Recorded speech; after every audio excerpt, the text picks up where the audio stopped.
Tracking a chance for showers plus the increasing risk of fire danger. I'm ABC 10 Chief Meteorologist Monica was checking in on a couple of weather impact alert days ahead. We're really seeing that transition of seasons, and this is our peak fire season. You can take a look at the rundown. California's deadliest fires, the top four all occurring between October and November. And many of those fires also the most destructive in California history, including the Camp, Tubbs, Tunnel, and Cedar fires, all occurring in October and November, when we really hit that point of dryness for California, going several months without significant wetting rain. Satellite and radar showing that band of clouds just off the coast here, but the biggest bulk of precipitation going into the Pacific Northwest. So we'll be brushed with the tail end of this, the drier part of the system, and you can certainly see how our rainfall totals, at least on the model prediction from the European model, is showing only about 1/10 of an inch for the east side of the valley, up to about 1/4 of an inch or so for the foothills, where we anticipate a slight chance of seeing some thunderstorms as well. Snowfall is going to be slow to get going. Initially, it'll be too warm, snow level at about 9,000 to almost 10,000 feet. But then as that colder air works in, helping to destabilize the air, bring in that chance of thunderstorms, we'll also see that snow line come down to about 6,500 to 7,000 feet, putting snow on the passes potentially of about 1 inch in accumulation. That'll happen Thursday afternoon through early Friday morning. And then all eyes are on how things are going to develop with the winds. So let's take a look at the precipitation first. And you can see for our Wednesday morning commute, quick moving system here. We get the cloud cover, slight chance of a quick sprinkle, and then another band of rain comes through kind of on the back edge of this. This will be a chance for showers mainly during the late morning hours. Into the foothills, we have that chance of thunderstorms again for the early afternoon. We get a break in the precipitation, but it's at that point that we're going to start to see the setup of increasing winds. So on Thursday is when we first start to see those winds increasing, with wind gusts upwards of 25 to 35 miles per hour. Most notable on the west side of the valley and in through the central part of the Sacramento Valley, parts in the northern San Joaquin Valley and the Delta. It's cooler, showery weather for our Wednesday into early Thursday forecast as that low positions itself in the desert southwest in opposition to that high pressure ridge. That's when we get the gusty winds developing. They're very dry and warm winds, and it's going to warm us up after a brief period of some cooler weather. So our weather impact alert headlines will start when Thursday, Friday, and Saturday. The impact being wind plus the fire danger, and really needing to practice that fire safety plan. Be ready to evacuate if needed. These fires can move quickly this time of year. Wind advisory in place along with the red flag warning starting on Thursday at 11 p.m. Now this will continue through Friday at 11 p.m. through the southern Sacramento Valley, parts of the Delta, northern San Joaquin Valley, and parts of the East Bay communities.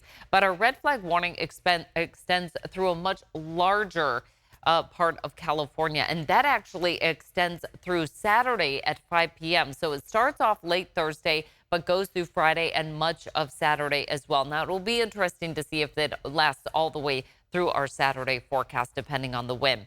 In terms of our possible public safety power shutoffs, it is going to go through Northern California all the way through the central and southern coast here into Santa Barbara County.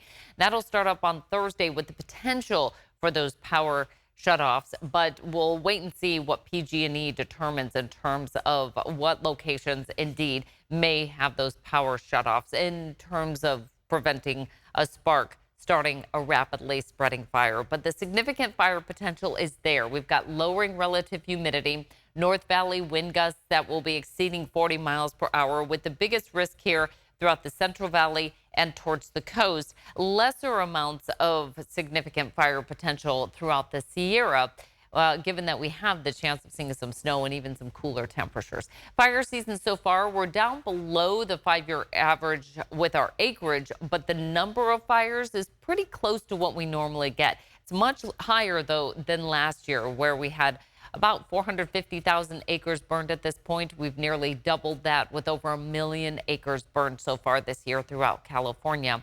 And again, the season isn't over yet. What's setting the stage for this particular event is the heat that we've been dealing with in October.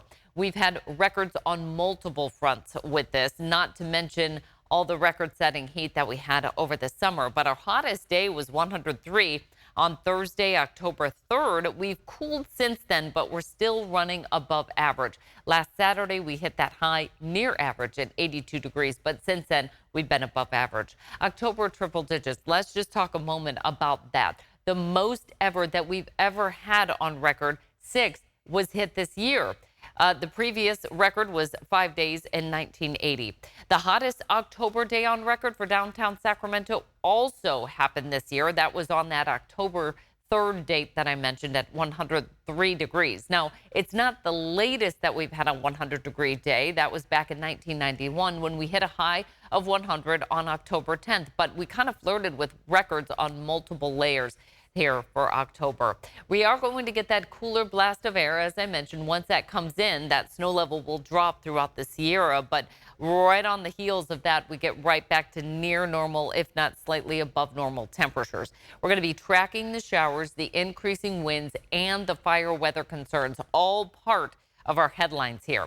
Now, the first fall rain that we usually see that measures about 1/10 of an inch or more is October 7th. So we're already past that, not by much, but the latest day that we've seen at least 1/10 of an inch of rain, December 11th. So if we don't see it with this incoming system, we could go another month and a half or so, even 2 months before we see a significant wetting rain. Now, the first day last year that we had at least 1/10 of an inch of rain was October 10th. It was kind of a slow start to the rainy season and the water year last year, and it looks like we're pretty much on par for having the same setup this year as well. We've only had a touch of rain here throughout Northern California so far for the water year, which starts on October 1st of this year. It will go all the way through September 30th next year. You can see most of us running a deficit, not by much, given that this time of year we just don't, quite frankly, have a whole lot of rain until we get deeper into the rainy season. We have a couple of chances of rain here coming into the forecast, the first of which is what we're tracking for tomorrow into our Thursday. The band of rain moves through during the morning commute. It's going to be a real quick mover, not a big soaking rain for us, at least locally. Have a better chance of that accumulating rain north of I-80, just primarily because of the position of that low. That low also carrying with it the colder air. So once it starts to move our way, you can see it's going to be east of the state here. So the counterclockwise circulation kind of favoring the east side of the valley through the Sierra for the additional snowfall and rainfall that'll come in during our Thursday late day.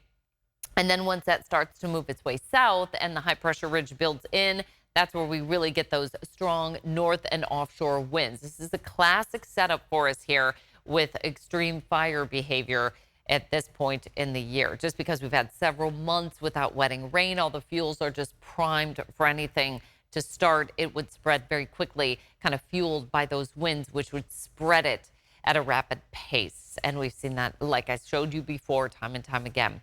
Okay, let's just focus on those wind gusts now and take it into a little bit more detail. Thursday evening is when we start to see the presence of those winds, which will be most notable. Wind gusts up to about 30 to 35 plus miles per hour. Also breezy along the coast here, where that red flag warning is also in place for parts of the coastal communities. Friday morning, it's going to be another one of those mornings that's going to be really difficult to be out and about, even if you're walking to school or riding your bike to work.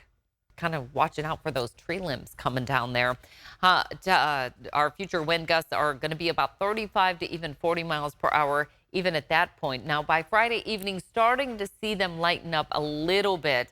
Might want to make sure those Halloween decorations are in too, because these winds certainly can be blowing things around out there. Winds start to calm Saturday afternoon. And again, that's the point where we start to see if they extend that red flag warning or not. Average monthly rainfall, even though this is an early season event, it does start us off getting us into a wetter time of the year. But typically we just don't see a whole lot of wetting rain in October, and we really haven't had that much rain at all over the course of the summer. The last significant rain goes all the way back to the beginning of May. Now, the 8 to 14-day climate outlook does showcase a likely cooler setup throughout the Pacific Northwest, but you can kind of see how that likely warmer is trying to edge its way back towards California.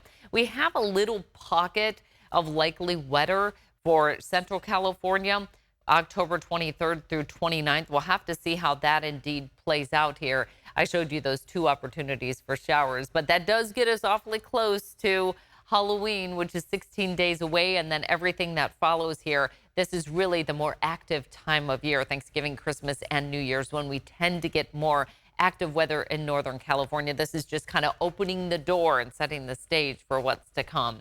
Highs certainly are already starting to cool. We're in the 50s tomorrow for this year, 60s and low 70s throughout the foothills. Along the coast, we're hitting highs in the 60s with highs moderating into the upper 70s to right around 80 into our Wednesday with the cloud cover and that chance for showers. Now it turns to snow for this year. You can see those overnight lows plummeting into the 20s by early Friday morning for this year. Highs rebounding a bit for the weekend. Once we get those dry warming winds, we'll warm up pretty quickly back into the 50s for this year. For the foothills, we'll be back into the 70s after a brief dip into the 60s. For the coast, 60s for Wednesday, then we're back into the 70s, almost 80 by Saturday.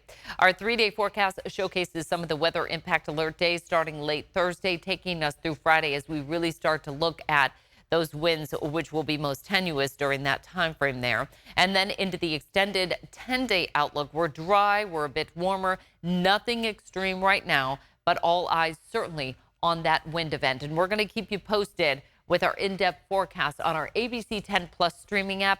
Watch it wherever you are able to download those streaming apps.